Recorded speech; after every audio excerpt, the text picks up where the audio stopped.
the day that we basically said it's over, my son and I had gotten to a physical altercation. He yelled some pretty awful things, and he didn't do anything. You would think he would have stepped in. Instead, after the physical altercation and all the horrible things that my son said, he told me he wanted a divorce about 15 minutes later. And by then I was done. I was like, you know what? I'm done. I felt the same way. I felt defeated and exhausted and just said, I don't want to go through life like this anymore. And her and I obviously didn't see eye to eye. I didn't know what to do about her and our oldest son's disagreements any longer. I felt caught in the middle with a lot of it. I wanted my boys to be a reflection of him, and it wasn't. I think that was the final, because it wasn't going in the right direction. I think by 2019, our kids had started getting older. Their cuteness wore off. They started talking back, and you start learning as you go along with that as well. And it put a strain on our relationship. You start disagreeing about how you feel that you should raise them, and I think I'm going to start off right here. I think because things happen so quickly in our dating and getting married and having kids, we never had a game plan with kids. No. Never had a game plan. So discipline, how to raise them, how to do it, we're complete opposites.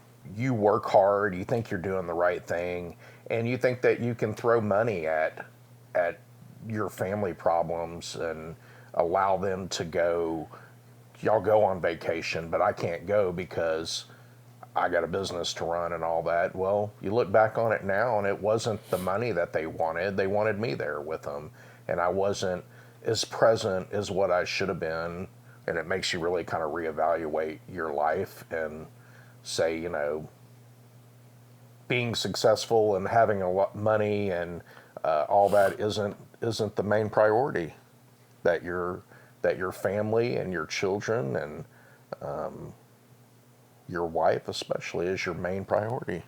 Being apart from her for almost 2 years made me really realize, how much you love this person, and that God put you together for a reason. And I did. I really realized how much I missed her. I never stopped loving her, even the time that we were apart, but there was a lot of times that I couldn't stand her. I mean, going through all that. Yeah, that split was ugly. It was an ugly split. I always wondered, how do all these other couples divorce amicably? How do they get along? I was dumbfounded because it was just ugly, ugly, ugly.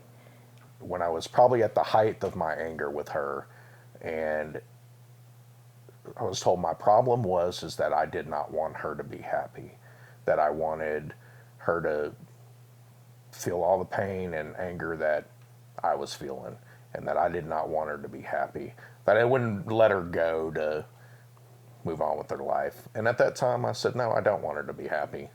I remember praying. I was praying for my kids. I was worried about my kid going to the military and all this. And at the end of it, I just prayed that Barbara be happy with her life. And I don't know, within a day or so, I had this wave that just washed over me, like a light bulb that just went off and said, what are you doing? I really felt that it was the Spirit that was telling me to fix this, and that's what I tried to do. From there on out. Now we have Reed and Jason Kanka, father. I got baptized and son, because at that time too, right there, it had all kind of started to sink in about letting things go and turning over a new leaf, and I felt I felt really of a strong sense of urgency to do it and just cleanse myself and start over from the beginning. And I did it with my youngest boy, Reed. Buried with Christ in baptism, raised to walk in new life. Yes, this is a good day. Man. Wow. I would have never imagined that he would ever get baptized. I never, I guess, pictured in all the years that we've been together, him being that godly person that the boys needed. And I used to cry to God and say, don't let me be 80 years old before he finally sees you, before he finally gets to know you. Please don't let it be 80 years old. And it didn't. I mean, it took 2 years and a divorce, well, almost divorce, but I knew when he came back around that he started that relationship with him.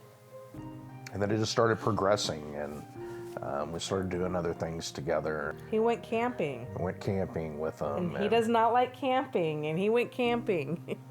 I started taking the time to really spend with him, and at that point I did want her back, and I fought for it, and that's what I wanted, and that's what we worked towards, and here we are a year and a half later. I think Fisher really summed it up in his Father's Day card to him this past Father's Day. He said, I may not like discipline, but I've learned a lot from you.